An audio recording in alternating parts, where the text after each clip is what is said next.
নমস্কার বন্ধুরা, Santu academy YouTube চ্যানেলে তোমাদের স্বাগত। তো দেখো, আজকে আমরা মডেল কোশ্চেন পেপার 49 নিয়ে আলোচনা করব। এর আগে 1 থেকে যে 48 পর্যন্ত যেসব সেটগুলো দিয়েছি সেগুলো যারা এখনও দেখোনি তারা কিন্তু অবশ্যই সেগুলো দেখে নিও। কেননা শুধুমাত্র যে কোশ্চেন আনসার করা হয় তা না, এখানে কিন্তু অপশানের উপরেও বিভিন্ন তথ্য দেওয়া হয়, ফলে তোমাদের প্রচুর রিভিশন হবে। এবং যারা অনেক দিন আগে থেকে আমাকে ফলো করছো তারা জানো প্রচুর রিভিশন হবে। একটা জিনিস যে কতবার তোমরা শুনবে, শুনতে শুনতেই তোমাদের মুখস্থ হয়ে যাবে, তোমাদের আর কোনো সোর্স থেকে পড়ার কোনো প্রয়োজন নেই। হ্যাঁ, অবশ্যই তোমরা পড়তে পারো, কিন্তু তোমরা এইখান থেকে অনেক কিছু জানতে পারবে। তো সামনে তো গ্রুপ ডি আছে, রেলওয়ে এনটিপিসি সামনে পরীক্ষা হবে, এমটিএস, আরও যারা বিহারে যে এসএসসি দিচ্ছ সেগুলোর জন্যও কিন্তু এই যে জিকে পার্টটা সেটা কিন্তু ভীষণই গুরুত্বপূর্ণ। এছাড়াও কিন্তু আমাদের এই চ্যানেলে অঙ্কের উপর কিন্তু বিভিন্ন সেট দেওয়া হয়। তো যারা দেখোনি তারা দেখে নিও এবং ভালো লাগলে চ্যানেলটিকে সাবস্ক্রাইব করো। তো চলো আজকে যে 49 সেট সেটা নিয়ে আলোচনা করা যাক। দেখো, বলছে কোন প্রকার প্রাণীকলা মস্তিষ্ক, সুষুম্নাকাণ্ড ও স্নায়ুতে থাকে? পেশিকলা, আবরণীকলা, স্নায়ুকলা নাকি যোগকলা? তো কোন প্রকার স্নায়ুকলা? এটা হচ্ছে স্নায়ুকলা, কিন্তু অ্যাকচুয়ালি তোমার মানে স্নায়ুকলাটাই অ্যাকচুয়ালি মস্তিষ্ক, সুষুম্নাকাণ্ড ও স্নায়ুতে থাকে। পরবর্তী কোশ্চেন, কোন সালে নাথুরাম গডসে দ্বারা গান্ধীজির নিহত হন? মানে গান্ধীজি নিহত হন নাথুরাম গডসে দ্বারা কোন সালে? 1948 30শে জানুয়ারি, মানে 1948 সালের 30শে জানুয়ারি, 1947 সালের 30শে জানুয়ারি। কেননা দেখো কীভাবে মনে রাখবে, 1947 সালের 15ই আগস্ট তো অ্যাকচুয়ালি ভারত স্বাধীন হয়। তো স্বাধীনতার পরে কিন্তু এই ঘটনাটা ঘটে। তার মানে 1947 সাল তো হবেই না, 1949 সাল এটাও না। তো 1948 সালের 30শে জানুয়ারি কিন্তু এই গান্ধীজি নিহত হন। কার দ্বারা? নাথুরাম গডসে দ্বারা। তো ডেটটা কিন্তু মনে রেখো 30শে জানুয়ারি, এটা কিন্তু 31শে জানুয়ারি দিতে পারে। তো ডেটটা কিন্তু ভীষণই ইম্পর্টেন্ট।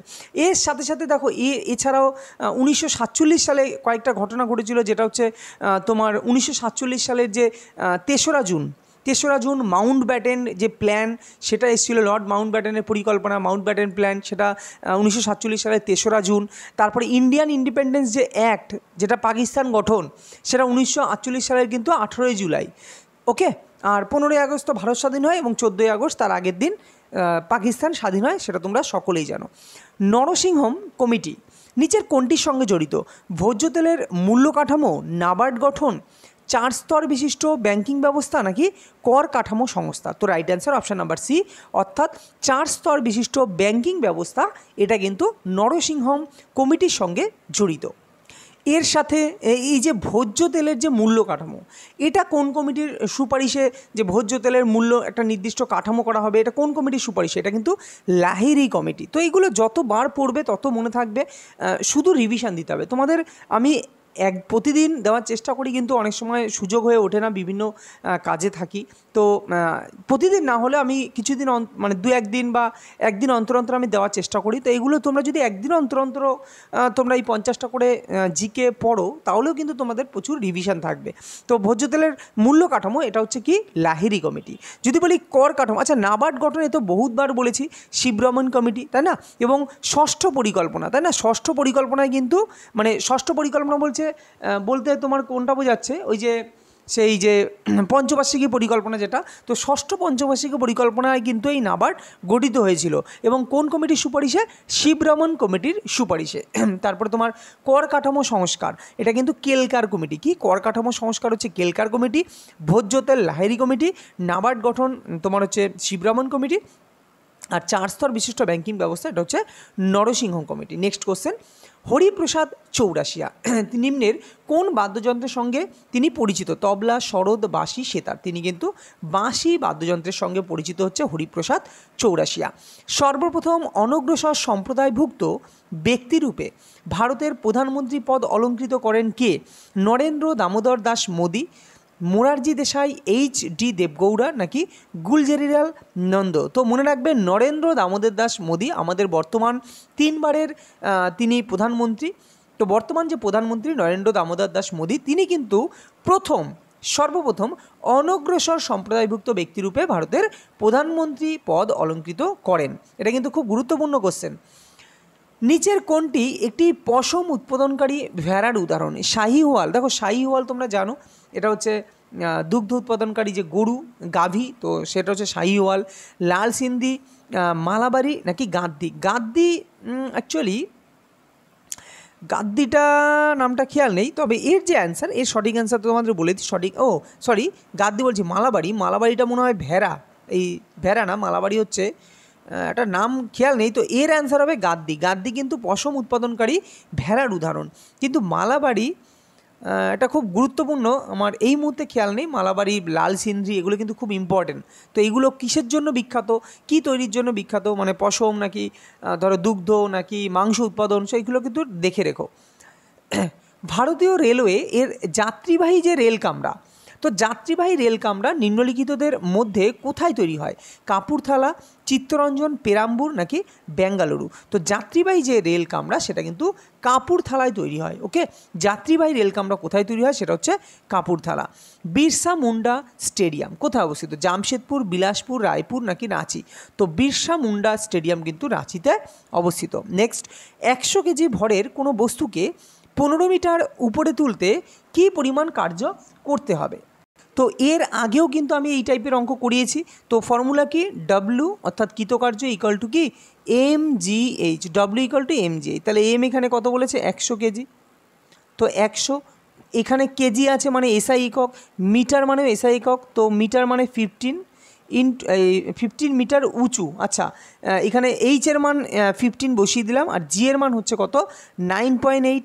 আমি কাছাকাছি বলেছি 10 ধরতে, তোমরা 9.8ও ধরতে পারো, কিন্তু 10 ধরলে সুবিধাটা কি দেখো, আমি যদি 10 ধরি তাহলে এইখানে একটা জিরো বাড়িয়ে দাও, আমি যদি গুণও করি তাহলে এখানে কত হবে? 1000 ইন্টু 15, তাই কি না? 1000 ইন্টু 15 মানে 15,000। তাহলে 15,000 তো না, এর থেকে কম, কেননা আমার এখানে 10 না, ভালো করে বুঝে নাও। এইটা হচ্ছে অ্যাকচুয়ালি 9.8। তোমাকে যদি মান না বলে দেয় তাহলে তোমাকে ধরে নিতে হবে জি এর মান হচ্ছে 9.8। ওকে, জি এর মান 9.8, তাহলে এটা 15,000 না, 15,000 কিছু কম। তো কিছু কম মানে এটা কাছাকাছি কোনটা আছে? এখানে দেখো 2000 তো হবেই না, তোমার 2000 হবে না, 13,600 হবে না, এবার 14,500 হতে পারে, আর 14,700 হতে পারে। দেখো 14,500টা খুব কাছাকাছি, মানে খুব দূরে, তো 14,700 is a right answer, 14,700 joule. যদি মনে করো আমি এইভাবে করবো না, তাহলে তোমরা 9.8 মান বসিয়েও ইউনিট ডিজিট দিয়ে গুনটুন করে নিয়ে তোমরা কাছাকাছি মানে যেতে পারো। ওকে, তো এইভাবে কিন্তু অঙ্কটাকে করতে হবে। পরবর্তী কোশ্চেন দেখো, বলছে নিম্নের কোন আন্দোলনটি মূলত নেতৃত্বহীন ছিল? মানে সেই আন্দোলনের তেমন কোনো নেতৃত্ব দেবার মতো কেউ ছিল না। তো তেভাগা আন্দোলন, লবণ সত্যাগ্রহ, আইন অমান্য আন্দোলন নাকি ভারত ছাড়ো আন্দোলন? তো রাইট অ্যান্সার অপশান ডি, অর্থাৎ ভারত ছাড়ো আন্দোলন, যেটা হয়েছিল কত সালে? পরীক্ষায় কিন্তু আসে 1942 সালে, ভীষণই ইম্পর্টেন্ট। 1942 সালে কিন্তু এই ভারত ছাড়ো আন্দোলন হয়েছিল, এবং এই ভারত ছাড়ো আন্দোলনে কিন্তু মূলত এটা নেতৃত্বহীনই ছিল। যদি দেখো তেভাগা আন্দোলন বা আইন অমান্য আন্দোলনের কথা বলি, আইন অমান্য আন্দোলন তোমরা জানো, যেটা হচ্ছে 1930 থেকে 1930এই শুরু হয়েছিল আইন অমান্য আন্দোলন, যার নেতৃত্বে ছিলেন মেনলি মহাত্মা গান্ধী। তারপরে তোমার লবণ সত্যাগ্রহ, তিনিও মহাত্মা গান্ধী। তারপরে আরও বিভিন্ন আন্দোলন হয়েছিল, যদি লবণ সত্যাগ্রহ তার ইয়েতে ছিলেন কে? মহাত্মা গান্ধী। এবং এই টাইপের কোশ্চেনে কিন্তু এইরকম টাইপের দেয় যে গান্ধীজির যেসব আন্দোলন ছিল, মানে তিনি যেসব আন্দোলন, যেমন গান্ধীজির প্রথম যে সত্যাগ্রহ আন্দোলন সেটা হচ্ছে চম্পারণ সত্যাগ্রহ, এটাও আমি তোমাদের করিয়েছিলাম যে গান্ধীজির প্রথম সত্যাগ্রহ আন্দোলন কোনটা? তো চম্পারণ সত্যাগ্রহ। তো গান্ধীজি এরপর চম্পারণ, যেটা বিহারে হয়েছিল 1917, তো এইভাবে তিনি কিন্তু খেদা আন্দোলনের সঙ্গে, অসহযোগ আন্দোলনের সঙ্গে, হ্যাঁ, তারপরে আরও বিভিন্ন যেসব আন্দোলন, এই আন্দোলনের সঙ্গে কিন্তু পরপর যুক্ত ছিলেন। তো তোমাদের এরকম ঘটনা দিয়ে দেবে, এবার ঘটনা বলবে, ঘটনাগুলি পর্যায়ক্রমে সাজাও। তো এই টাইপের কোশ্চেনও কিন্তু দেয়। বিশেষ করে গান্ধীজি যেহেতু অনেক আন্দোলনের সঙ্গে জড়িত ছিলেন, তো গান্ধীজির যে আন্দোলনগুলো সেগুলো কিন্তু তোমরা সাল সহ মনে রেখো। পরবর্তী কোশ্চেন, বিশ্ব ব্যাংক কত সালে প্রতিষ্ঠিত হয়? 1945, 1940, 1942 নাকি 1944? তো বিশ্ব ব্যাংক কিন্তু 1944 সালে প্রতিষ্ঠিত হয়েছিল। 1945 সালে কিন্তু একটি কি প্রতিষ্ঠা হয়েছিল? IMF, তাই না? IMF, ইন্টারন্যাশনাল মনিটারি ফান্ড, যেটা IMF, যার প্রধান কার্যালয় হচ্ছে তোমার কোথায়, ওয়াশিংটন DC।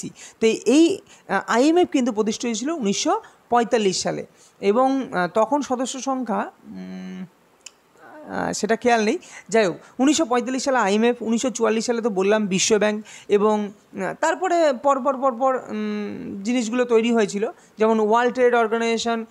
তোমার হচ্ছে ওয়ার্ল্ড ট্রেড অর্গানাইজেশনের আরও কাহিনী আছে, আগে ছিল গ্যাট, তো সেটা নিয়ে পরে একবার বলবো, সেটা এর আগেও কিন্তু আমরা আলোচনা করেছি। পরবর্তী কোশ্চেন দেখো, টাইগার উডস হলেন polo champion, golf champion, pole vault champion নাকি বন্টাম ওয়েট বক্সার? ওকে, তো টাইগার উডস ইনি কে? ইনি হচ্ছে গলফ চ্যাম্পিয়ন। গলফ চ্যাম্পিয়ন হচ্ছে টাইগার উডস। পরবর্তী কোশ্চেন, রাজ্যসভার সভাপতিত্ব কে করেন? রাষ্ট্রপতি, প্রধানমন্ত্রী, লোকসভার স্পিকার নাকি উপরাষ্ট্রপতি? তো উপরাষ্ট্রপতি কিন্তু রাজ্যসভার সভাপতিত্ব করেন, এবং এর আগে প্রচুরবার বলেছি যে উপরাষ্ট্রপতি, প্রধানমন্ত্রী, লোকসভার স্পিকার বা তোমার রাষ্ট্রপতি, এদের যে রাষ্ট্রপতি হতে গেলে এদের যে ন্যূনতম যে বয়সটা, সেগুলো কিন্তু তোমরা জেনে রাখবে, এবং কে কাকে তোমার শপথ গ্রহণ করান বা নিযুক্ত করান কে কাকে, সেগুলো কিন্তু তোমরা জেনে রাখবে। এগুলো বহুবার বলেছি, যারা আগের ভিডিওগুলো দেখোনি তারা আগের ভিডিওগুলো দেখলে অনেক তথ্য পাবে, এইটুকু গ্যারান্টি দিচ্ছি যদি পড়ো তোমরা সেগুলো। নিচের কোনটি হেলিওফাইট উদ্ভিদ? হেলিওফাইট উদ্ভিদ কোনগুলো সাধারণত? দেখো, কয়েক ধরনের উদ্ভিদ হয়, একটা জেরোফাইট হয়, একটা হেলিওফাইট হয়, একটা হলোফাইট হয়। তো হেলিওফাইট যেগুলো কি বলবো, উজ্জ্বল আলোতে যেগুলো, যে উদ্ভিদগুলো থাকে, মানে যেমন আমি যদি বলি সূর্যমুখী, যেমন এইখানে অ্যান্সার কোনটা হবে? এইখানে অ্যান্সার কিন্তু সূর্যমুখী হবে। তো সূর্যমুখী উদ্ভিদ কি উজ্জ্বল, বা সূর্যমুখী ফুল উজ্জ্বল আলোতে বা যেখানে বেশি তাপ আছে সেখানে অ্যাকচুয়ালি সূর্যমুখী ফুল ফোটে। তো এইগুলোকে বলা হয় হেলিওফাইট উদ্ভিদ। যদি বলি সুন্দরী, সুন্দরী এটা কি?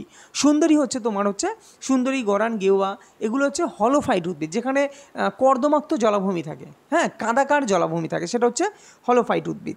আর পদ্ম, যেরকম হচ্ছে এটা হচ্ছে হাইড্রোটাইপ, বা এটার নামটা হাইড্রোফোবিক, এরম টাইপের কিছু উদ্ভিদ, মানে উদ্ভিদ বলা হয়, কারণ যেখানে জল থাকে। তো পদ্ম যেন জলের মাঝখানে পদ্ম ফুল হয়, তো এই কারণেও তাকে হাইড্রোফাইট উদ্ভিদ বলে। তারপরে জেরোফাইট উদ্ভিদও আছে, যেমন কাঁটা জাতীয় গাছ যেগুলো, সেগুলো হচ্ছে জেরোফাইট উদ্ভিদ। চলো পরবর্তী কোশ্চেন, গান্ধীজি কোন অধিবেশনে সভাপতি হয়েছিলেন? এবং মনে রাখবে, গান্ধীজি কেবলমাত্র একবারই, প্রথমবার এবং শেষবারের মতো এই একটা অধিবেশনে সভাপতি হয়েছিলেন, সেটার নাম হচ্ছে কি কলকাতা, গয়া, বেলগাঁও, কানপুর। তো Belgaum is a right answer. Belgaum অধিবেশনে কিন্তু গান্ধীজি সভাপতিত্ব হয়েছিলেন, মানে সভাপতি হয়েছিলেন। নেক্সট, একটি লিভারের বলবাহু 20 সেমি এবং রোধবাহু 10 সেমি। আলম্ব লিভারের এক প্রান্তে হলে লিভারটি কোন শ্রেণীর লিভার? দেখো, একটু ভালো করে জিনিসটা বুঝে নাও একবার। ধরো মনে করো এটা একটা, মানে লিভারের ছবি কেমন হয় আমাকে বলে দিয়েছে যে আলম্ব লিভারের এক প্রান্তে। তো এক প্রান্তে যদি আলম্ব থাকে, এটা মনে করো আলম্ব, ক্লিয়ার? এটা ধরে নিতে হবে যে এটা আলম্ব, এবং সরি এইটা মনে করো আলম্ব, আমি ধরলাম এই যে বাঁ পাশে আলম্ব, আর এইটা মনে করলাম ডব্লু মানে কি ভার, ঠিক আছে? আমাকে বলেছে লিভারের, আর এইখানে মনে করো এটা যদি আলম্ব হয়, জাস্ট 1 মিনিট। আচ্ছা, এইখানে আলম্ব এক প্রান্তে বলেছে, কিন্তু একটা জিনিস লক্ষ্য করতে হবে যে বলবাহু বলেছে 20 সেমি আর রোধবাহু বলেছে 10 সেমি। এবার দেখো এইখান থেকে তাহলে একটুখানি আমাদের এইখানে একটু চেঞ্জ করতে হবে, জাস্ট 1 মিনিট। ওকে, দেখো কেন চেঞ্জ করলাম, আগে বিষয়টা বুঝতে হবে। তো এটা যদি আলম্ব হয়, আমি আলম্বকে সি দিয়ে যদি ডিনোট করি, এবার বলবাহু মানে কি? বলবাহু মানে হচ্ছে আলম্ব থেকে বল পর্যন্ত দূরত্ব। তো আমাকে অটোমেটিক এইখানে, তাহলে এইখানে হচ্ছে বল, আমি তাকে পি দিয়ে ডিনোট করলাম, বল, ঠিক আছে? কেননা আলম্ব থেকে এই বল পর্যন্ত যে দূরত্ব তাকে বলা হয় বলবাহু। এবার আমাকে যেহেতু এইটা মানটা বড় দিয়েছে, তার মানে আমাকে ধরে নিতে হবে যে বলটা যেখানে, মানে ওই লিভারের বলটা যেটা হচ্ছে, যেইখানে বল ক্রিয়েট হচ্ছে সেইখানে, সেটা হচ্ছে অনেক দূরে আছে, আর ভারটা কাছে আছে, কেন ভার বলেছে 10 সেমি। তাহলে এইখানে আছে মনে করো ডব্লু, এইখানে আছে হচ্ছে ডব্লু, তাহলে রোধবাহু হচ্ছে 10 সেমি। তাহলে রোধবাহু মানে কি? এবার দেখো এইখান থেকে কতগুলো জিনিস তোমরা শিখলে, যে রোধবাহু কাকে বলে। তো মনে রাখবে, আলম্ব থেকে ভার পর্যন্ত যে দূরত্ব তাকে বলা হয় রোধবাহু, আর আলম্ব থেকে বল পর্যন্ত যে দূরত্ব তাকে বলা হয় বলবাহু। ক্লিয়ার? এবার তোমাকে একটা জিনিস জানতে হবে, আমাকে চেয়েছে যে তাহলে লিভারটা কোন শ্রেণীর লিভার। এবার দেখো, আমি তোমাদের আগের দিন বলে দিয়েছিলাম যে তোমাদের আমি লিভার মানে এর আগে ভিডিওতে আমি তোমাদের বলেছিলাম যে আমি তোমাদের লিভারটা ডিটেলসে করাবো। তো আজকে যেহেতু সুযোগ পেয়েছি, তো আজকে তোমাদের ডিটেলসে একটু পড়িয়ে দিই লিভার। দেখো, আমি 3টে ছবি আঁকছি, এইখানে একটা, এইখানে, আচ্ছা ছোট ছোট করে 3টে আঁকি, এইখানে একটা আর এইখানে একটা। ক্লিয়ার? তো মনে রাখবে যে লিভারে আলম্ব থাকবে মাঝে, আমি সি দিয়ে আলম্ব ডিনোট করছি, তার আলম্ব মাঝে কিন্তু বলবাহু মানে আলম্ব তোমার মাঝে থাকবে। ক্লিয়ার? আর বলবাহু এবং রোধবাহু দুই প্রান্তে, মানে ভার থাকবে একদিকে। ঠিক আছে? এবার ভার কতগুলো জিনিস বোঝার আছে। তো ডব্লু আর একদিকে থাকবে পি, মানে বল থাকবে একদিকে আর ডব্লু থাকবে আর একদিকে, এবং আলম্ব মাঝে থাকবে, তখন তাকে বলা হয় প্রথম শ্রেণীর লিভার। তাকে কি বলা হয়? প্রথম শ্রেণীর লিভার। এবার তোমরা বলতে পারো যে স্যার এই যে মাঝের যে সিটা আলম্বটা সেটা কি ডব্লুর দিকে বেশি থাকবে নাকি তোমার বলের দিকে বেশি সরে থাকবে? তো এটা কোনো ফ্যাক্টর না, কেননা প্রথম শ্রেণীর লিভারের যান্ত্রিক সুবিধা 1-এর সমানও হতে পারে, অর্থাৎ পি আর ডব্লুর মাঝে, পুরো মাঝে থাকতে পারে আলম্বটা, বা ডব্লুর দিকে সরেও থাকতে পারে বা বলের দিকেও সরে থাকতে পারে। অর্থাৎ মনে রাখবে যে প্রথম শ্রেণীর লিভারের যান্ত্রিক সুবিধা 1-এর সমান হতে পারে, 1-এর কম হতে পারে, 1-এর বেশিও হতে পারে। এই কারণেই 1-এর বেশি কম সমান সব হতে পারে। ক্লিয়ার? এবার আসে দ্বিতীয় শ্রেণীর লিভার। তাহলে তোমরা কি করে বুঝবে? তোমাকে যদি চিত্র দিয়ে দেয়, চিত্র দিয়ে যদি বলে যে এটা কোন শ্রেণীর লিভার তোমরা আইডেন্টিফাই করো, তখন যেই দেখবে তুমি আলম্ব মাঝে আছে তখন তুমি এটাকে প্রথম শ্রেণীর লিভারের আওতায় ফেলে দেবে। ক্লিয়ার? আচ্ছা, এবার আসছে দ্বিতীয় শ্রেণীর লিভার। তো যে লিভারে আলম্ব থাকবে এক প্রান্তে, কি বললাম? যে লিভারে আলম্ব থাকবে এক প্রান্তে এবং ভার থাকবে মিডিলে, আর বল থাকবে এক কোণায়, তখন তাকে বলবো আমরা দ্বিতীয় শ্রেণীর লিভার। এবং মনে রাখবে যে দ্বিতীয় শ্রেণীর লিভারে বলবাহুটা রোধবাহুর থেকে সর্বদা ছোট হবে। কি বললাম? দ্বিতীয় শ্রেণীর লিভারে বলবাহু, এইমাত্র কি বললাম? বলবাহু মানে কি? বল থেকে এই আলম্ব পর্যন্ত দূরত্বকে বলা হয় বলবাহু, আর ভার থেকে আলম্ব পর্যন্ত দূরত্বকে বলা হয় রোধবাহু। তাহলে দ্বিতীয় শ্রেণীর লিভারে তুমি দেখবে যে লিভারের মধ্যে বলবাহুটা রোধবাহু থেকে বড় কিনা, আর আলম্বটা এক কোণায় আছে কিনা, তাহলে তুমি বলবে এটা হচ্ছে দ্বিতীয় শ্রেণীর লিভার। ক্লিয়ার? এবার বুঝতে পারছো তো?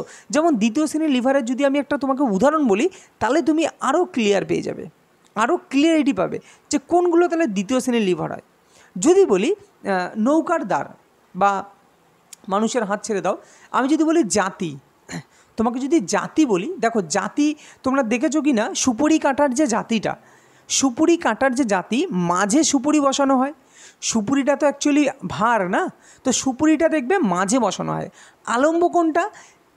ওই জাতির যে দুটো পার্ট যাকে কেন্দ্র করে এই সুপুরির উপর প্রেশার ফেলে, তাহলে এই যে এক কোণায় থাকে আলম্ব, তাহলে আলম্ব থাকছে এক কোণায়, সুপুরিটাকে বসানো হচ্ছে মাঝখানে, তার মানে ভার হচ্ছে মাঝখানে, আর বল আমরা যত কোণা করে বল চাপ দেবো তত সুপুরি ভালো কাটবে। তাহলে জাতি কোন শ্রেণীর লিভার? এইভাবে কিন্তু তোমাকে আইডেন্টিফাই করতে হবে যে জাতি হচ্ছে দ্বিতীয় শ্রেণীর লিভার। তুমি কিন্তু সব মুখস্থ করা সম্ভব না, তাহলে তোমাকে এরকম ছবির আকারে তুমি যদি জিনিসগুলো পড়ো তাহলে তোমার মনে থাকবে। তাহলে তৃতীয় শ্রেণীর লিভার কোনটা? তৃতীয় শ্রেণীর লিভারে আলম্ব অবশ্যই এক প্রান্তে থাকবে, কিন্তু ভার থাকবে এক কোণায়, অর্থাৎ বলবাহু রোধবাহুর থেকে ছোট হবে, অর্থাৎ ভার কোণায় থাকবে আর বল থাকবে মিডিলে, তার মানে কি বলবাহু রোধবাহুর থেকে ছোট হবে। ক্লিয়ার? তো এইভাবে ছবির আকারে তুমি যদি যে কোনো উদাহরণ তুমি নিজে পড়তে পারবে, যে কোনো উদাহরণ তুমি করতে পারবে লিভার নিয়ে, আর কোনো সমস্যাই হবে না। তাহলে এটা হচ্ছে দ্বিতীয়, ওকে, এটা হচ্ছে দ্বিতীয়, এটা হচ্ছে তৃতীয়। তাহলে প্রথম শ্রেণীর লিভার, দ্বিতীয় শ্রেণীর লিভার, তৃতীয় শ্রেণীর লিভার কোনটা কি তোমরা আশা করি বুঝে গেলে। এবার প্রশ্ন আসছে যেটা এইখানে আরেকটা দিয়েছে যে আমরা লিভারের প্রথমে তো কোনটা কোন শ্রেণীর লিভার সেটা তো তুমি খুঁজে পেয়েছোই, যে এটা হচ্ছে এটা কোন শ্রেণীর লিভার হবে, যেহেতু ভার মিডিলে আছে। তো এটা হচ্ছে তোমার দ্বিতীয় শ্রেণীর লিভার হবে, এইটুকু বুঝে গেছো। এবার আমাকে বলেছে যান্ত্রিক সুবিধা তাহলে কত হবে। দেখো যান্ত্রিক সুবিধার ফর্মুলাই হচ্ছে বলবাহু মাইনাস রোধবাহু। তাহলে বলবাহু কত, এখানে বলবাহু কত বলেছে, বলবাহু হচ্ছে 20 আর রোধবাহু কত বলেছে 10, তো 0 0 কাটলে 2, তার মানে অপশান বি ইজ আর রাইট অ্যান্সার। অর্থাৎ এটা একটা দ্বিতীয় শ্রেণীর লিভার এবং যার যান্ত্রিক সুবিধা হচ্ছে 2। তো এই টাইপের কোশ্চেন কিন্তু রেলওয়ে এনটিপিসিতে এসছে কিন্তু। ওকে, তো এই কোশ্চেনগুলোই কিন্তু ঘুরিয়ে পিছিয়ে আবার তোমরা যারা পরীক্ষা দেবে আপকামিং যে পরীক্ষা হবে রেলের গ্রুপ ডি বলো এনটিপিসি, সেগুলো কিন্তু ঘুরিয়ে পেঁচিয়ে আসবে। নেক্সট কোশ্চেন দেখো, নিম্নলিখিত কোন পাহাড়টি মেঘালয়ে অবস্থিত? জয়ন্তিয়া, গিরিনার, মহাদেব, অনাথগিরি। তো রাইট অ্যান্সার কোনটা হবে? Right answer option number A is right answer, অর্থাৎ জয়ন্তিয়া পাহাড়। এই জয়ন্তিয়া পাহাড় কিন্তু তোমার কোথায় অবস্থিত? মেঘালয়ে অবস্থিত। কেননা তোমরা জানো মেঘালয় খাসি, জয়ন্তিয়া এই পাহাড়গুলো মেঘালয়ে অবস্থিত। পরবর্তী কোশ্চেন দেখো, রাষ্ট্রসংঘে সরকারি ভাষা কয়টি? 5টি, 7টি, 3টি নাকি 6টি? তো right answer option number D, রাষ্ট্রসংঘের সরকারি ভাষা কিন্তু 6টি। এবং এর সাথে সাথে এই 6টি ভাষা কি কি এটাও কিন্তু বহুবার বলেছি, তোমরা জানো আমেরিকা মানে আমেরিকার যেহেতু আমেরিকান ভাষা, তারপরে তোমার আমেরিকার ভাষা বলছি কেন, তোমার হচ্ছে আরে কি বলে ইংলিশ, হ্যাঁ মানে আমেরিকান ভাষা তো ইংলিশ, তো ইংরেজি, তারপরে চীনের হচ্ছে চাইনিজ, তারপরে তোমার ফরাসি যেটা ফ্রান্সের ফ্রেঞ্চ, রুশের রাশিয়ান, তারপরে স্পেনের হচ্ছে স্প্যানিশ এবং আরবি। এই 6টা ভাষা কি বললাম? চীনা, ইংলিশ মানে ইংরাজি, ফার্সি, তোমার হচ্ছে ফ্রেঞ্চ যেটা, রাশিয়ান, রুশ, স্প্যানিশ আর হচ্ছে আরবি। এই 6টা ভাষা কিন্তু রাষ্ট্রসংঘের সরকারি ভাষা এবং রাষ্ট্রসংঘকে বিশ্বের বিবেক বলা হয়, এটা কিন্তু বহুবার বলেছি, তাই না? এবং রাষ্ট্রসংঘ যে দিবস সেটা কবে পালন করা হয়? সেটা হচ্ছে 24শে অক্টোবর। 24শে অক্টোবর কিন্তু রাষ্ট্রসংঘ দিবস হিসাবে পালিত হয়। আচ্ছা 24শে অক্টোবর না 28শে অক্টোবর, এটা মাঝে মাঝে গণ্ডগোল হয়ে যায়।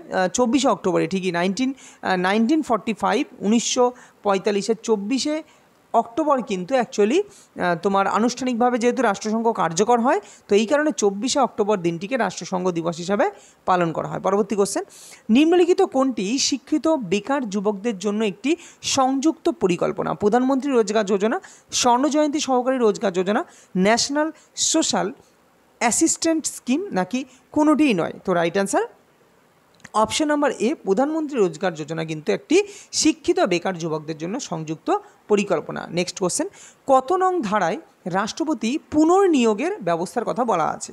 তো রাষ্ট্রপতির পুনর্নিয়োগের ব্যবস্থা বলছে 58, 54, 57, 53, এই প্রত্যেকটা ধারাই কিন্তু ভীষণ গুরুত্বপূর্ণ এবং বহুবার করিয়েছি।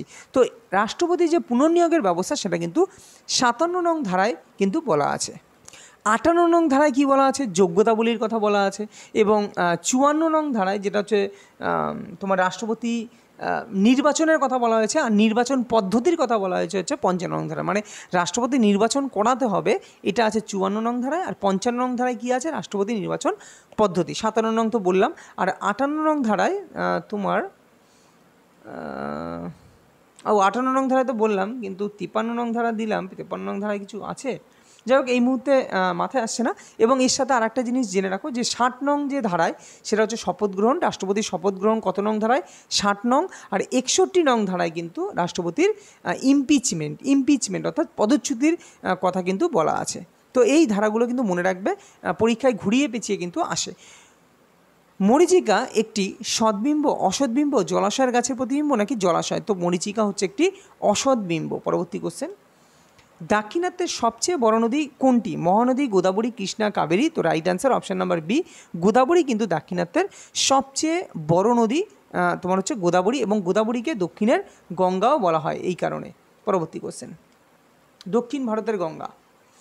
নিম্নের কোন বিজ্ঞানী যক্ষা রোগের জীবাণু আবিষ্কার করেন? Robert Hooke, Robert Koch, Leeuwenhoek হওয়া উচিত, যাই হোক উপরের কেউই নন। তো যক্ষা রোগের যে জীবাণু সেটা আবিষ্কার করা হচ্ছে রবার্ট কক। রবার্ট হুক তো কোষ আবিষ্কার করেন, তাই না? তো রবার্ট কক হচ্ছে যক্ষা রোগের জীবাণু আবিষ্কার করেন। নেক্সট, ঘড়িতে দম দিলে শক্তির কীরূপ পরিবর্তন ঘটে? গতিশক্তি থেকে স্থিতিশক্তি, এটা স্থিতি, শয়থয় হস্যি, স্থিতিশক্তি নাকি স্থিতিশক্তি থেকে গতিশক্তি, যান্ত্রিক শক্তি থেকে স্থিতিশক্তি, ওকে, নাকি উপরেই কোনোটিই নয়। তো কি হয়, ঘড়িতে যখন আমরা দম দিই তখন স্থিতিশক্তি সঞ্চিত হয় এবং স্থিতিশক্তি থেকে কিন্তু আস্তে আস্তে গতিশক্তিতে রূপান্তরিত হয়। এই টাইপের কোশ্চেন কিন্তু খুব দেয়। তো এই স্থিতিশক্তি থেকে গতিশক্তি ঘড়িতে দম দিলে কিন্তু হয়। যেমন টেলিফোনে পরীক্ষা আসে যে টেলিফোনে যখন আমরা কথা বলি তখন কি থেকে কোন শক্তিতে যায়, অর্থাৎ শব্দ শক্তি থেকে। আমরা যখন কথা বলছি আমরা এই শব্দ শক্তি, তো শব্দ শক্তি থেকে কিন্তু বৈদ্যুতিক শক্তি, আর যখন কথা শুনি তখন কিন্তু বৈদ্যুতিক শক্তি থেকে শব্দ শক্তিতে রূপান্তর ঘটে। নেক্সট কোশ্চেন, কোন গোলটেবিল বৈঠকে গান্ধী আরোহণ চুক্তি সম্পন্ন হয়েছিল? প্রথম গোলটেবিল বৈঠক নাকি দ্বিতীয় নাকি তৃতীয়, নাকি এর মধ্যে এই গোলটেবিল এই গান্ধী আরোহণ চুক্তির সঙ্গে কোনো গোলটেবিল বৈঠকের কোনো সম্পর্কই নেই? তো রাইট অ্যান্সার মনে রাখবে অপশান নাম্বার বি, দ্বিতীয় গোলটেবিল বৈঠকে কিন্তু এই তোমার গান্ধী আরোহণ চুক্তি কিন্তু সম্পন্ন হয়েছিল। এই দ্বিতীয় গোলটেবিল বৈঠক কত সালে হয়েছিল? তো তোমরা সকলেই জানো 1931 সালে, তাই না? 1931 সালে প্রথম গোলটেবিল বৈঠক হয়েছিল 1930 সালে, এবং তৃতীয় গোলটেবিল বৈঠক হয়েছিল 1932 সালে। তাহলে 1930, তারপরে 1931, এই দ্বিতীয় গোলটেবিল বৈঠকে কিন্তু গান্ধী আরোহণ চুক্তি সম্পন্ন হয়, এবং তৃতীয় গোলটেবিল বৈঠক হয় 1932 সালে। এবং এই 1932 সালেই কিন্তু একটা গুরুত্বপূর্ণ একটা জিনিস হয়, যেটা হচ্ছে পুনা চুক্তি, পুনা প্যাক্ট। তো পুনা প্যাক্ট হয়েছিল কিন্তু 1932 সালে, এবং এই 1932 সালেই কিন্তু রামসে ম্যাকডোনাল্ড কর্তৃক সাম্প্রদায়িক বাটোয়ারা নীতি, যেটা যখন তার ভাইসরয় ছিলেন কে, লর্ড উইলিংডনের সময় কিন্তু এই সাম্প্রদায়িক বাটোয়ারা নীতি ঘোষণা হয়, সেটাও কিন্তু 1932 সালে। তো সাল, এই যে সাল পড়ছি আমি, যে 1932 বলছি না, এই 1932 বলার সাথে সাথে এই 1932 সালে কী গুরুত্বপূর্ণ ঘটনা হয়েছিল সেগুলো কিন্তু তোমাদের রিমাইন্ড করতে হবে। আমি হয়তো একটা ভিডিওর মাধ্যমে সব বলি না, কিন্তু দেখবে আমি বারবার এর পরের ভিডিওতে কোনো না কোনো বিষয় নিয়ে আমি একটু ডিটেলসে বলবো। তো এইভাবে শুনতে শুনতে তোমাদের জিনিসগুলো মনে থাকবে। চলো পরবর্তী কোশ্চেন। এইখানে আরও একটা কোশ্চেন হয় যে গান্ধীজি মানে একটা কোশ্চেন হয় যে 3টে গোলটেবিল বৈঠকেই যিনি অংশগ্রহণ করেছিলেন সেরকম যে ব্যক্তির নাম। তো এই কোশ্চেনের অ্যান্সারও এর আগে করিয়েছি, তো তোমরা যারা জানো তারা কমেন্টে লিখতে পারো। চলো, ওয়ার্ল্ড ইন্টেলেকচুয়াল প্রপার্টি অর্গানাইজেশন এর সদর দপ্তর কোথায়? ওয়ার্ল্ড ইন্টেলেকচুয়াল প্রপার্টি অর্গানাইজেশনের সদর দপ্তর কোথায়? ভিয়েনা, ওয়াশিংটন, তোমার হচ্ছে জেনেভা নাকি রোম? তো right answer option number C, এটা হচ্ছে জেনেভায় কিন্তু এই সদর দপ্তর আছে। জেনেভায় আরও সদর দপ্তর আছে, যেমন ডব্লু দিয়ে শুরু এবং ও দিয়ে শেষ। আমি বহুতবার বলেছিলাম যে WHO, world health organisation, Geneva, যেটা তোমার প্রতিষ্ঠা হয়েছিল 1948, তাই না? 1948 সালে কিন্তু এটা প্রতিষ্ঠিত হয়েছিল। তারপরে তোমার হচ্ছে ডব্লু দিয়ে শুরু, ও দিয়ে আর কি আছে, উইপো বলি আমি, উইপো, যেটা হচ্ছে ওয়ার্ল্ড ইন্টেলেকচুয়াল প্রপার্টি অর্গানাইজেশন, উইপো, WIPO, এটাও কিন্তু জেনেভা। তারপর হচ্ছে তোমার ডব্লু দিয়ে শুরু, ও দিয়ে শেষ, WMO, ওয়ার্ল্ড মেট্রোলজিক্যাল অর্গানাইজেশন, যেটা আবহাওয়া সম্পর্কিত, সেটাও জেনেভা। তারপরে WTO, ওয়ার্ল্ড ট্রেড অর্গানাইজেশন, সেটাও জেনেভা, যেটা আগে গ্যাট নামে ছিল, GATT, তাই না? 1948-এর 1 জানুয়ারি আগে গ্যাট ছিল, তারপরে সেটা 1991 না কত সালে সেটা আবার WTO হয়ে যায়। এখানেও আমেরিকার মদত ছিল, ব্যাপার ছিল, ঠিক আছে? এটা করে নিয়ে আমেরিকা একটা রুলস জারি করে দেয়, এরকম ব্যাপার আছে, এখানে কাহিনী আছে। হ্যাঁ, সবার এখানে আমেরিকার মেন স্বার্থ আছে। যাই হোক, ওকে, কেননা ভারত এটাতে স্বাক্ষর করতো না, কিন্তু বাধ্য হয়ে স্বাক্ষর করতে হয়েছে। যাই হোক, এগুলো তোমরা যখন একটু ইন্টারন্যাশনাল পলিটিক্স যদি একটু পড়ো আগের, তাহলে তোমরা বুঝতে পারবে। তারপরে তোমার জেনেভায় আর কি আছে, ILO, তাই না? ইন্টারন্যাশনাল লেবার অর্গানাইজেশন, ওকে। কিন্তু একটা জিনিস আমি তোমাদের বলেছি যে তোমার ডব্লু দিয়ে শুরু, ও দিয়ে শেষ, এটা সর্বক্ষেত্রে কিন্তু হয় না। যেমন না, এটা আই দিয়ে শুরু, ও দিয়ে শেষ, এটা বলেছিলাম যে সাধারণত ওয়াশিংটন DC হয়, কিন্তু একমাত্র ILO যেটা হচ্ছে ইন্টারন্যাশনাল লেবার অর্গানাইজেশন, এটা কিন্তু জেনেভাতে আছে, ওকে। তো আই দিয়ে শুরু, ও দিয়ে শেষ, এগুলো ম্যাক্সিমাম তোমার ওয়াশিংটন DCতে আছে। যেমন অনেক কটা আছে, যাই হোক এই মুহূর্তে মনে আসছে না, কিন্তু আইএমও যেটা মনে আসছে, যেটা হচ্ছে আইএমও, সেটা তো তোমার আছে হচ্ছে যত সম্ভব লন্ডনে আছে, তাই না? চলো পরবর্তী কোশ্চেন। পশ্চিমবঙ্গে অবস্থিত চিত্তরঞ্জন যে জায়গাটা বা চিত্তরঞ্জন নিম্নলিখিত কোনটির সঙ্গে জড়িত? রেল ইঞ্জিন, জাহাজ নির্মাণ কারখানা, তৈলক্ষেত্র নাকি ইস্পাত শিল্প? তো চিত্তরঞ্জন তোমরা জানো, চিত্তরঞ্জন রেল ইঞ্জিন কারখানা যেটা পশ্চিমবঙ্গে আছে। রাজস্থানের মরু অঞ্চলে চলমান বালিয়াড়িকে কি বলা হয়? বারখান, সিফ, ধান্ত নাকি ধ্রিয়ান? তো সেটাকে বলা হয় বারখান। রাজস্থানের, আচ্ছা বারখান নাকি ধ্রিয়ান, একটু কনফিউজড আছি, সরি এটা বারখান না, এটা হবে ধ্রিয়ান, ঠিক আছে? রাজস্থানের যে মরু অঞ্চলে চলমান বালিয়াড়ি তাকে বলা হয় ধ্রিয়ান, এটা কিন্তু ঠিক করে নিও, এটা হবে ধ্রিয়ান। কোন দিনটি বিশ্ব শরণার্থী দিবস হিসাবে পালন করা হয়? 20 জুন, 17 জুন, 23 জুন নাকি 5ই জুন? দেখো 5ই জুন তো বিশ্ব পরিবেশ দিবস, তাই না? তো রাইট অ্যান্সার কী হবে? রাইট অ্যান্সার অপশান নাম্বার এ, অর্থাৎ 20 জুন কিন্তু বিশ্ব শরণার্থী দিবস হিসাবে পালিত হয়।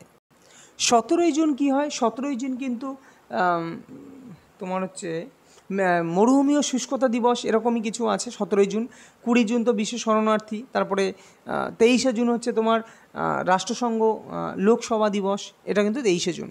চলো, লক জ কোন রোগের অপর নাম? যক্ষা, এইডস, টিটেনাস নাকি কলেরা? তো টিটেনাস রোগের অপর নাম হচ্ছে লক জ, এটা কিন্তু এর আগেও বহুবার করিয়েছিলাম। টিটেনাস রোগের অপর নাম হচ্ছে লক জ। 1 আলোকবর্ষ সমান কত কিমি? 1 পয়েন্ট, এই মানটা কিন্তু তোমাকে মনে রাখতে হবে, এর কোনো বিকল্প নেই, তো মনে রাখো 9.45 × 10⁻12 কিমি। 1 আলোকবর্ষ মানে হচ্ছে 9.45 × 10⁻12 কিমি, কোনো মাইনাস না, টু দি পাওয়ারের মাথায় কিন্তু কোনো মাইনাস নেই, 12 কিমি, এটা কিন্তু 1 আলোকবর্ষ। এবং আলোকবর্ষ কি, এটা মনে রাখবে, এটা একটা দৈর্ঘ্য মাপার একক, মানে অনেক দূরত্ব মাপার একক। তো আলোকবর্ষ হচ্ছে একটা প্রাথমিক একক এবং দৈর্ঘ্য মাপার একক। কার সময় সতীদাহ প্রথা নিবারণ হয়? হেস্টিংস মানে Warren Hastings, Lord Wellesley, John Adam নাকি উইলিয়াম বেন্টিং? তো right answer option number D, William বেন্টিংকের সময় কিন্তু তোমার সতীদাহ প্রথা কিন্তু নিবারণ হয়েছিল। যেই সালটা হচ্ছে কত? 1829। 1829-এ সতীদাহ প্রথা এটা নিবারণ হয়, যেটা হচ্ছে লর্ড উইলিয়াম বেন্টিংকের সহায়তায়, 1829 সালে, একদম ঠিক। এবং 1856 সালে কিন্তু বিধবা বিবাহ, যখনই সতীদাহ প্রথা তোমার এটা আগে বন্ধ হয়, তারপরে কি বিধবা বিবাহ চালু হয়, যেটা বিদ্যাসাগর মহাশয়ের তত্ত্বাবধানে তোমার হচ্ছে বিধবা বিবাহ চালু করেন বিদ্যাসাগর মহাশয়, তোমরা জানো ঈশ্বরচন্দ্র বিদ্যাসাগর। তো 1856 সালে কিন্তু এই তোমার হচ্ছে কি বিধবা বিবাহ আইন চালু হয়। এবং এই লর্ড উইলিয়াম বেন্টিংকের সময় কিন্তু ঠগি দমন, এই ঠগি দমন কিন্তু তার সময় হয়। যদি বলি জন অ্যাডামের সময় তেমন কিছু গুরুত্বপূর্ণ কিছু নেই, তবে যদি বলি লর্ড ওয়েলেসলির সময় কিন্তু অনেক কিছু হয়েছিল। লর্ড ওয়েলেসলির সময় যেমন অধীনতামূলক মিত্রতা নীতি তিনি প্রবর্তন করেন, তার সময় কিন্তু ইংমহীশূর যুদ্ধ হয়। এবং তার সময় সবথেকে গুরুত্বপূর্ণ যেটা হচ্ছে কলকাতায় ফোর্ট উইলিয়াম কলেজ প্রতিষ্ঠাতা হয় কিন্তু এই লর্ড ওয়েলেসলির সময়, কলকাতায় ফোর্ট উইলিয়াম কলেজ প্রতিষ্ঠিত হয়। এবং আরও অনেক কিছু হয়। আর যদি বলি ওয়ারেন হেস্টিংস, তার সময় কী হয়? তিনি দ্বৈত শাসন ব্যবস্থার অবসান ঘটান, যেটা রবার্ট ক্লাইভ কিন্তু চালু করেছিলেন। তো রবার্ট ক্লাইভ দ্বৈত শাসন ব্যবস্থা চালু করেছিলেন, এবং ওয়ারেন হেস্টিংস যিনি হচ্ছে বাংলার প্রথম গভর্নর জেনারেল, তিনি কিন্তু দ্বৈত শাসন ব্যবস্থার অবসান ঘটেন। এবং তার সময় এই ওয়ারেন হেস্টিংসের সময় কিন্তু তোমার এশিয়াটিক সোসাইটি, যেটা উইলিয়াম জোন্স কর্তৃক, যেটা 1784, ভীষণই গুরুত্বপূর্ণ, 1784 সালে উইলিয়াম জোন্স কর্তৃক এশিয়াটিক সোসাইটি কিন্তু প্রতিষ্ঠাতা হয় কার সময়? লর্ড ওয়ারেন হেস্টিংসের সময়। পরবর্তী কোশ্চেন, নিম্নলিখিত কোন শহরকে ভারতের সিলিকন ভ্যালি বলা হয়? হায়দ্রাবাদ, বেঙ্গালুরু, চেন্নাই, জয়পুর? তো সকলেই জানো বেঙ্গালুরুকে ভারতের সিলিকন ভ্যালি বলা হয়। যে অস্থায়ী করের মাধ্যমে অতিরিক্ত রাজস্ব লাভ করা যায় তাকে কি বলে? মানে এটা একটা অস্থায়ী কর সরকার লাগু করতে পারে। তো এই যে অস্থায়ী করের মাধ্যমে অতিরিক্ত রাজস্ব মানে লাভ করা যায় তাকে বলা হয় সারচার্জ। ক্লিয়ার? সারচার্জ। পরবর্তী কোশ্চেন, সংবিধানের কোন অংশে মৌলিক অধিকারসমূহ নিয়ে আলোচনা করা হয়েছে? তৃতীয়, দ্বিতীয়, চতুর্থ নাকি কোনোটিই নয়? তো এটা রাইট অ্যান্সার হবে তৃতীয় অংশ, যেটা হচ্ছে, কেননা প্রথম হচ্ছে 1 থেকে 4, দ্বিতীয় হচ্ছে 5 থেকে 11, যেটা হচ্ছে নাগরিকত্বের কথা বলে দ্বিতীয়। যেটা হচ্ছে প্রথম সংবিধানের প্রথম যে অংশ, তাই না? টোটাল 22টা পার্ট আছে। তো প্রথম অংশে কী আছে? প্রথম অংশে ভারতের ভূখণ্ডের কথা বলে, তাই না? ভারতের ভূখণ্ড, বিভিন্ন রাজ্যের মধ্যে সীমানা, ভারতের যে বাউন্ডারি, এইটার কথা বলে প্রথম। তারপরে দ্বিতীয়তে কি? নাগরিকত্ব, সিটিজেনশিপের কথা বলে 5 থেকে 11। চতুর্থ যেটা হচ্ছে তৃতীয় 12 থেকে 35। এই 12 থেকে 35-এ কিন্তু অ্যাকচুয়ালি অধিকার, মৌলিক অধিকার সমূহর কথা বলা হচ্ছে 12 থেকে 35। আর চতুর্থতে হচ্ছে তোমার যেটা হচ্ছে ডিপিএসপি, ওকে, ডিপিএসপি অর্থাৎ directive principal of state policy. এই মৌলিক অধিকারসমূহ নিয়ে অনেক কিছু আমি ঘটনা কিন্তু এর আগের ভিডিওগুলোতে আমি বহুবার আলোচনা করেছি, তো এইখানে আর বললাম না যে মৌলিক অধিকার, মৌলিক কর্তব্য এগুলো কিভাবে এসছে, বা সমাজতান্ত্রিক হ্যান ত্যান, 42তম সংবিধান সংশোধন, এগুলো কিন্তু বহুবার আলোচনা করেছি। পরবর্তী কোশ্চেন দেখো, নিম্নের কোন উদ্ভিদ থেকে রজন পাওয়া যায়? বাবলা, বট, আফিম নাকি আমলকি? তো রজন পাওয়া যায়, মনে রাখবে রজন হচ্ছে অপশান নাম্বার সি, আফিম গাছ থেকে কিন্তু রজন পাওয়া যায়। আচ্ছা, এখানে একটু কনফিউশন আছে, রজন বাবলা গাছ থেকে না, একটু কনফিউশন আছে। এটা যদি সঠিক হয় তাহলে তোমরা একটু কমেন্টে জানিও যে আফিম গাছ থেকে রজন পাওয়া যায় কি না, একটু কনফিউশন হচ্ছে। তো এই কারণে এটাকে আপাতত আমি জিজ্ঞাসা চিহ্ন দিয়ে রাখলাম। পরবর্তী কোশ্চেন, 1 জিবি মানে কত? তো এটা তো ডেটা ভিত্তিক, তোমরা সকলেই আশা করি জানো। 1 জিবি হচ্ছে 1024 MB। তো তবুও মনে রেখো 1 জিবি মানে হচ্ছে 1024 MB। ঢাকা অনুশীলন সমিতির প্রতিষ্ঠাতাকে? বিনায়ক দামোদর সাভারকর, পুলিন বিহারী দাস, আগা খান নাকি নবাব সেলিমুল্লাহ? তো ঢাকা যে অনুশীলন সমিতি, এখন তো জানো বাংলাদেশের পরিস্থিতি সত্যিই ভয়ানক। এটা যে কোটা থেকে, মানে কোটা আন্দোলন থেকে কখন যে রাজনৈতিক আন্দোলনে পরিণত হয়েছে সেটা সকলেই বুঝতেও পেরেছে, অনেকেই কম বেশি, বা কিভাবে কি হয়ে গেল। হাসিনা সরকার তো এখন বর্তমানে, শেখ হাসিনা এখন বর্তমানে ভারতে আছে মনে হয় যত সম্ভব। যাই হোক, সকলেই জানো এইসব ব্যাপার। তো ঢাকা অনুশীলন সমিতির প্রতিষ্ঠাতাকে? তো পুলিন বিহারী দাস, তিনি কিন্তু ঢাকা অনুশীলন সমিতির প্রতিষ্ঠাতা। এর সাথে সাথে যেমন বিনায়ক দামোদর সাভারকর যদি বলি, তিনি হচ্ছে অনুশীলন সমিতি, বাংলার যেটা প্রথম বিপ্লবী সংগঠন বলা হয়ে থাকে, যে বাংলার প্রথম বিপ্লবী সংগঠন কোনটা? তো অনুশীলন সমিতি। তার প্রতিষ্ঠাতা সরি অনুশীলন সমিতি তো প্রমথনাথ মিত্র, তাই না? বিনায়ক দামোদর সাভারকর উনি হচ্ছে অভিনব ভারত, যেটা হচ্ছে মিত্র মেলা, ঠিক। অভিনব ভারত হচ্ছে বিনায়ক দামোদর সাভারকর। তো অভিনব ভারত, এটা মনে রেখো, অভিনব ভারত হচ্ছে বিনায়ক দামোদর সাভারকর। আর আমি যেটা বললাম অনুশীলন সমিতি, সেটা কিন্তু প্রমথনাথ মিত্র, সতীশচন্দ্র বসু, তারা কিন্তু এই সমিতিটা গঠন করেন। যদি বলি আগা খান, আগা খান উনি গদর পার্টি কে? গদর পার্টি তো লালা হরদয়াল। আগা খান, আচ্ছা এইটা মনে হয়, এটা একটু কনফিউশন। নবাব সেলিমুল্লাহ, তিনি তো অল ইন্ডিয়া মুসলিম লীগ। আচ্ছা দেখো, আগা খান এবং নবাব সেলিমুল্লাহ এই দুজনেই যত সম্ভব অল ইন্ডিয়া মুসলিম লীগের প্রতিষ্ঠাতা। তবুও তোমরা একটু দেখে নিও। কয়লা, খনিজ তেল কোন শিলায় পাওয়া যায়? আগ্নেয় শিলায়, আগ্নেয় রূপান্তরিত শিলায় নাকি পাললিক শিলায়? তো right answer option number D, পাললিক শিলায় কিন্তু এই কয়লা ও খনিজ তেল পাওয়া যায়। কোন খেলার সঙ্গে আগা খান কাপ জড়িত? ফুটবল, ব্যাডমিন্টন, বাস্কেটবল নাকি হকি? দেখো এটা অনেকে ভুল করতে পারো, ক্লিয়ার? আমি এখানে বলেছি কিন্তু আগা খান কাপ। যদি আমি বলতাম আগা খান ওয়ার্ল্ড কাপ, ওকে, মানে এখানে আরেকটা আছে আগা খান ওয়ার্ল্ড কাপ, এরকম একটা, তো সেখানে কিন্তু আলাদা, ক্লিয়ার? কিন্তু আমাকে বলেছে এখানে আগা খান কাপ, তো মনে রাখবে হকি খেলার সাথে কিন্তু এই আগা খান কাপ জড়িত। যদি আগা খান কাপ বলে তাহলে হকি খেলা হবে, আর একটা আগা খান ওয়ার্ল্ড কাপ একটা হয়, তখন সেটা হবে কিন্তু ফুটবল খেলা। তো একটু ঠান্ডা মাথায় এই জিনিসগুলোকে কমপ্লিট করো। নেক্সট কোশ্চেন, চাপের মাত্রা। দেখো চাপ ইকুয়াল টু কী? চাপ ইকুয়াল টু তোমরা জানো, বল বাই ক্ষেত্রফল, সকলেই জানো। আচ্ছা বল মানে কি? বল মানে কি? ভর ইন্টু ত্বরণ। মানে যদি তোমরা এই মাত্রা ভুলে যাও, দেখো যারা মুখস্থবিদ্যা আছে, যারা মনে রাখতে পারো, তারা তো ডিরেক্টলি অ্যান্সার করতে পারবে। কিন্তু ধরে নাও তোমার ওই মুহূর্তে মনে পড়ছে না, তাহলে তুমি কিভাবে করবে? দেখো ভর ইন্টু ত্বরণ বাই ক্ষেত্রফল। তাহলে ভরের মাত্রা কি? ভর মানে এম দিয়ে ডিনোট করা হয়, ভরের মাত্রা এম। আর ত্বরণ মানে হচ্ছে এল टी⁻²। দেখো কিছু জিনিস তোমাকে মনে রাখতেই হবে, একটা জিনিস বানাতে গেলে তার পরিপূরক কয়েকটা জিনিস মনে রাখতে হয়। তো ত্বরণের এককটা মনে রাখতে পারো, বা তোমরা যদি মনে করো একবারে বলের এককটা মনে রাখবে তাহলে অতি উত্তম হয়। বলের একক হচ্ছে এই ml টি⁻²। আর নিচে ক্ষেত্রফল, ক্ষেত্রফল মানে কি দৈর্ঘ্য, তার দৈর্ঘ্য স্কোয়ার। তাহলে এইখানে তাহলে যদি এই এল স্কোয়ারটা উপরে চলে যায় তাহলে কি হবে, ইনভার্স মানে এল ইনভার্স হয়ে যাবে, অর্থাৎ 1 এখানে কিছু নেই মানে তো 1 আছে। তাহলে এই দুইটা যখন উপরে যাবে তাহলে 1 - 2 মানে -1, তার মানে চাপের যে তোমার মাত্রা হবে m এল ইনভার্স টি⁻²। তো এল ইনভার্স টি⁻², যেখানে সেটা হচ্ছে রাইট অ্যান্সার, অপশান নাম্বার এ, অর্থাৎ m এল ইনভার্স টি⁻²। এটাই হচ্ছে তোমার চাপের মাত্রা। পরবর্তী কোশ্চেন, দ্বিকক্ষ বিশিষ্ট সংসদ কোন দেশের সংবিধান অনুকরণে গৃহীত? ব্রিটেন, আমেরিকা যুক্তরাষ্ট্র, রাশিয়া নাকি অস্ট্রেলিয়া? তো ভীষণই গুরুত্বপূর্ণ, এটা হচ্ছে ব্রিটেনের তোমার সংবিধান অনুকরণে কিন্তু দ্বিকক্ষ বিশিষ্ট সংসদ কিন্তু নেওয়া হয়েছে ভারতের যে সংবিধানে। রিজার্ভ ব্যাংকের গভর্নর কার দ্বারা নিযুক্ত হন? তো মনে রাখবে রিজার্ভ ব্যাংক কি, সেখানে অর্থ আর অর্থ, তো মনে রাখবে অর্থমন্ত্রী দ্বারা কিন্তু রিজার্ভ ব্যাংকের গভর্নর যুক্ত হন। পরবর্তী কোশ্চেন, ফ্লেম কোষ কোন প্রাণীর রেচনাঙ্গ? মাছ, ফিতাকৃমি, ফড়িং নাকি কেঁচো? তো কেঁচোর রেচনাঙ্গ তো তোমরা জানো নেফ্রিডিয়া, হ্যাঁ।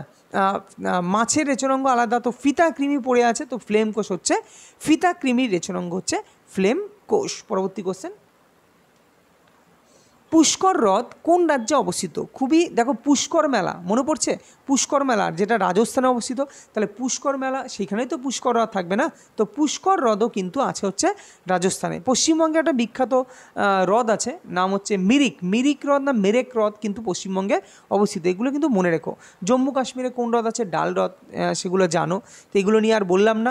কার সময় ইবন বতুতা ভারতে আসেন? মোহাম্মদ বিন তুগলক, বিন্দুসার, সুলতান মাহমুদ, এটা মাহমুদ হবে, নাকি জাহাঙ্গীর? তো right answer option number A, Muhammad bin Tughlaq এর সময় কিন্তু ইবন বতুতা ভারতে আসেন। এবং এটাও আসে তিনি কোন দেশ থেকে ভারতে আসেন? তো তিনি কিন্তু মরক্কো থেকে ভারতে আসেন। এবং ইবন বতুতার লেখা একটি বিখ্যাত গ্রন্থ হচ্ছে কিতাব উল রাহলা, এটা হচ্ছে ইবন বতুতার লেখা। বিন্দুসার এর সময় যে ভারতে আসেন সে হচ্ছে ডেইমাকাস। বিন্দুসারের সময় ভারতে আসেন কে? ডেইমাকাস, তিনি কিন্তু গ্রিস দেশের লোক। তারপরে তোমার সুলতান মাহমুদের সময় ভারতে আসেন কে? সেটা হচ্ছে আলবিরুনি, তার লেখা গ্রন্থ হচ্ছে তহক-ই-হিন্দ, তিনি আরবের লোক। এবং জাহাঙ্গীরের সময় ভারতে আসেন কে? জাহাঙ্গীরের সময় ভারতে আসেন পিয়েত্রো ভ্যালে। কি পিয়েত্রো? এটা খুব দেয় পরীক্ষায়, পিয়েত্রো ভ্যালে। তো পিয়েত্রো ভ্যালে কার সময় ভারতে আসেন? তিনি কিন্তু জাহাঙ্গীরের সময় ভারতে আসেন, এবং তিনি কিন্তু ইতালির পর্যটক। ক্লিয়ার? তো ইতালি দেশ থেকে কিন্তু তিনি ভারতে আসেন, সেটা হচ্ছে জাহাঙ্গীরের সময়। পরবর্তী কোশ্চেন, দলত্যাগ বিরোধী বিধান বা দলত্যাগ বিরোধী আইন বলতে পারো কত নং তপশিলের অন্তর্গত? অষ্টম, নবম, দশম নাকি একাদশ? তো right answer option number C, দশম তপশিলের অন্তর্গত কিন্তু এই দলত্যাগ বিরোধী বিধান। ওকে, যদি বলি অষ্টম তপশিলে কী আছে? বহুবার বলেছি সরকারি ভাষা, সেটা অষ্টম তপশিল। নবম তপশিলে কী আছে? যেটা হচ্ছে তোমার যে নিয়মকানুনের যে বৈধতা, মানে কতগুলি আইন বা নিয়মকানুন তার বৈধতার কথা বলা আছে নবম তপশিলে।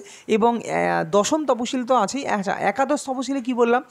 একাদশ তপশিলে হচ্ছে পঞ্চায়েতি রাজ যে ব্যবস্থা, পঞ্চায়েত ব্যবস্থা। এই পঞ্চায়েত ব্যবস্থা বলতে গেলেই রাজস্থানের কথা মনে পড়ে যায়। তোমরা জানো রাজস্থানের নাগর জেলায় কিন্তু প্রথম এই পঞ্চায়েত ব্যবস্থা চালু হয়। সাংবিধানিক যে চালুটা সেটা ওইখানে চালু হয়। ওকে, তারপরে রাজস্থানের পর আস্তে আস্তে ছড়িয়ে যায় এবং সব জায়গায় চালু হয়। ক্লিয়ার?